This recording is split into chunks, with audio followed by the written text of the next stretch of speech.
وزیر اعظم عمران خان اس وقت تقریب سے خطاب کر رہے ہیں۔ یہ تو ٹھیک ہے کہ ہم اپنی انوائرمنٹ کو، اپنے جنگلات کو ٹھیک کرتے ہوئے، اپنے ملک میں سبزہ پھیلاتے ہوئے، یہ جو ہمارے آنے والی جنریشنز کے لیے ضروری ہے، تو یہ تو ٹھیک ہے کہ ہم بانڈز اور اس کا یہ کولیٹرل ہے، اس کا فائدہ اٹھا سکتے ہیں، لیکن اصل ایشو یہ ہے کہ پاکستان کی ضرورت ہے اس وقت کہ ہم ایک بڑی، یہ جو ہم نے 10 ارب درختوں کی جو ٹارگٹ اپنے آپ کو سیٹ کیا ہوا، اس پہ پہنچیں، اور اس کی وجہ یہ ہے کہ ہمارے آنے والی جو نسلیں ہیں، اگر ہم نے ان کی فیوچر پروٹیکٹ کرنی ہے، اگر ہم نے ملک کو اپنی پوری کنٹریبیوشن کریں گلوبل وارمنگ سے بچانے کے لیے، جو اس وقت پاکستان کی ونربلٹی دنیا میں ٹاپ 10 ملکوں کے اندر ہے، یہ بہت ضروری ہے کہ ہم یہ ساری چیزیں جو نیشنل پارکس بڑھائیں، درخت اگائیں، اربن فارسٹری کریں، جس طرح یہ میاواکی ہے، پھر یہ جو ابھی آپ نے جاپنیز ان کی اس کا کیا، اس نے کوئی میتھڈ بتائی ہوئی تھی، کوئی ٹرم کیا تھا، یہ جو ڈیزرٹ کے اندر یہ جو درخت اگانا، کبوکی، یہ جو ہے یہ اس سے ہمارا جو ٹارگٹ ہے ان ایریاز کے اندر، جو ہماری ڈیزرٹ بڑی پھیلتی جا رہی ہے، میں تو کئی دفعہ گیا ہوں چولستان ڈیزرٹ میں، تو وہ بھی پھیلتی جا رہی ہے، تو اس کو روکنے کے لیے یہ ساری ٹیکنیکس ہمیں استعمال کرنی پڑیں گی۔ کئی ملک اس میں بہت آگے نکل چکے ہیں، جس میں چائنا نے ریسنٹلی بہت کام کیا، کیونکہ میں نے اٹینڈ کی تھی ان کی کانفرنس، جو پریزیڈنٹ شی جن پنگ نے بیجنگ میں ہم سب کو بلایا تھا، پھر انہوں نے پورا ایک شہر بنایا ہوا ہے جو کہ گرین سٹی ہے، اس میں سب کچھ انوائرمنٹلی فرینڈلی بنایا، پورا کا پورا ایک شہر۔ تو یہ ہمیں ہمارے لیے بڑا فائدہ ہے کہ ہم نئی ٹیکنیک سے سیکھ سکتے ہیں۔ تو پاکستان کا جو فیوچر ہے وہ اب ہے ہی اس میں کہ ہم اپنی جو ابھی تک اپنے ملک کی اللہ نے کی دی ہوئی نعمتوں کی ہم نے پرواہ نہیں کی، اب یہ ٹائم ہے کہ اس کے اوپر ہم پورا زور لگائیں۔ اور یہ ایک جو آپ نے ابھی بات بتائی کہ جو مینگرووز ہیں پاکستان میں، بڑی خوشائن چیز ہے کہ پچھلے 20 سال میں مینگرووز کی ہماری جو مینگروو فارسٹ ہیں وہ بڑے ہیں، جبکہ ہماری ساری جتنے پرانے بھی جنگلات تھے سارے تباہ ہوئے ہیں پچھلے 60-70 سالوں میں۔ پہلی دفعہ 2013 میں جو کے پی نے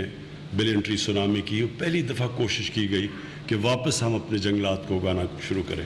اور اللہ کا شکر ہے کہ اب اتنی اویئرنیس آ گئی ہمارے ملک میں، اسکولوں کے اندر خاص طور پہ میں دیکھ رہا ہوں کہ بچوں کے اندر اب یہ کانسیپٹ آ گیا، یہ مزید اور آگے ہم نے ان کو اویئرنیس پڑھانی ہے کہ سارے ہمارا ملک اس طرف لگے، اپنا مستقبل ٹھیک کرنے کے لیے، اپنے بچوں کے، اپنی آنے والی نسلوں کی زندگی بہتر کرنے کے لیے ہم یہ اس طرف جائیں۔ یہ جو بانڈز آپ نے نیچر بانڈز، گرین بانڈز اور یہ جو بلو، یہ بڑا اچھا کانسیپٹ ہے، کیونکہ ہم اس وقت دنیا ریئلائز کر رہی ہے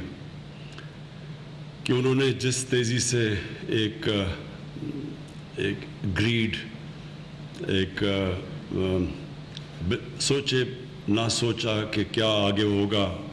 جس طرح کی ایکسپلائٹ کیا جا رہا ہے اپنی، جس طرح کی ہم بے دردی سے اپنی زمین کو استعمال کر رہے ہیں، تو اس کے کانسیکوینسز تو ہونے ہی تھے۔ تو شکر ہے کہ پچھلے 10 سال میں اب اس کی اویئرنیس آئی اور یہ بڑھتی جا رہی ہے۔ پاکستان کا جو کنٹریبیوشن ہے یہ کاربن ایمیشنز میں وہ بہت ہی کم ہے، 1% سے بھی کم ہے، لیکن پاکستان ہے وہ ملک جو سب سے زیادہ ونربل ہے۔ بنگلہ دیش سے بھی زیادہ ہم ونربل ہیں، ان کا بھی ان کی کوسٹ لائن کی وجہ سے وہ بھی ان کو مشکلات ہیں، لیکن ہم ایک بہت ونربل ملک ہیں ہمارے گلیشیئرز کی پگھلنے کی وجہ سے۔ تو لہٰذا قصور تو ہمارا نہیں ہے، یہ تو ایک بڑے جائنٹس جنہوں نے جو کنٹریبیوٹ کرتے ہیں کاربن ایمیشنز میں، لیکن نقصان ہمارے جیسے ملکوں کو زیادہ ہوتا ہے۔ اور اب یہ پہلی دفعہ اویئرنیس آئی، اور یہ اسپیشلی امریکہ میں بائیڈن ایڈمنسٹریشن نے، انہوں نے پہلی دفعہ اس طرف سوچا ہے کہ ان کو کانسنٹریٹ کرنا چاہیے۔ جو پچھلی ایڈمنسٹریشن تھی وہ بالکل اس طرف سوچ ہی نہیں رہی تھی، جو انوائرمنٹل ڈیگریڈیشن دنیا میں ہو رہی ہے۔ تو ہم انشاءاللہ پاکستان اس میں پوری لیڈ لے گا، ہمارے ملک کی بھی ضرورت ہے۔ ویسے بھی ہمارے نبی صلی اللہ علیہ وسلم کا ایک بہت، آج سوچیں کہ تقریباً 1500 سال پہلے انہوں نے جو کہا تھا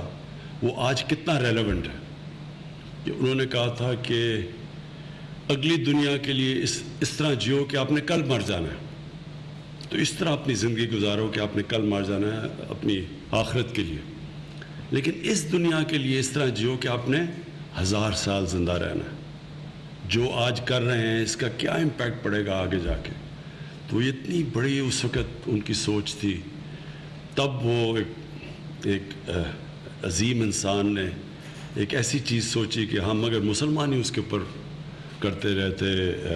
فکر کرتے رہتے. بدقسمتی سے ہم نے بھی اس کا نہیں سوچا، اور یہ دنیا نے پچھلے 20 سال میں ان کو یہ فکر پڑی گلوبل وارمنگ کی. مجھے یاد ہے گلوبل وارمنگ 20 سال پہلے لوگ بات کرتے تھے، ہنستے تھے لوگ ان کے اوپر. ابھی بھی کئی دفعہ پچھلے 3-4 سال پہلے بھی کئی بڑے بڑے ملک اس کو سیریس نہیں لیتے تھے. لیکن اب جو دنیا کے اندر امپیکٹ پڑ رہا ہے، جو کیلیفورنیا میں آگ لگ رہی ہے، جو آسٹریلیا میں انیوژل قسم کی بش فائرز لگ رہی ہیں، جو ایک دم دنیا کو خوف آنا شروع ہوا ہے کہ ہم نے واقعی جو اللہ کی دی ہوئی نعمتیں تھیں ان سے ہم نے انصاف نہیں کیا، اور اس کا پھر امپیکٹ پڑ رہا ہے ہماری زندگیوں پہ. اور اب بڑے بڑے لوگ اس کے اوپر بات کر رہے ہیں. بل گیٹس جیسے لوگ یہ سب سمجھ گئے ہیں کہ آگے اگر ہم نے نہ اپنی اس دنیا کا دھیان رکھا، آج سے نہ ہم نے کوشش کی، تو کوئی ایسا وقت بھی آئے گا کہ جو ہم کچھ کر بھی نہیں سکیں گے. شکریہ.